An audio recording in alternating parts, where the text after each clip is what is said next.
ఒక సేల్స్ పర్సన్గా ఎలాంటి స్ట్రాటజీస్ని యూజ్ చేసి కస్టమర్స్లో ఉన్న సందేహాలకు భరోసా ఇవ్వాలి ఈ వీడియోలో చూద్దాం. First point, clear communication.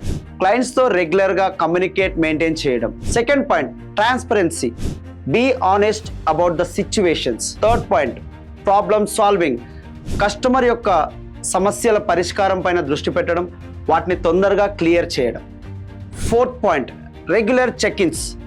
Regular follow up schedule చేసుకోవడం. Fifth point, expert advice. Clients యొక్క సందేహాలకు ఎక్స్పర్ట్స్ ద్వారా మాట్లాడించి వాటిని సాల్వ్ చేయడం. Sixth point, support. Extra benefits and extra వాల్యూని యాడ్ చేయడం. Seventh point, stability.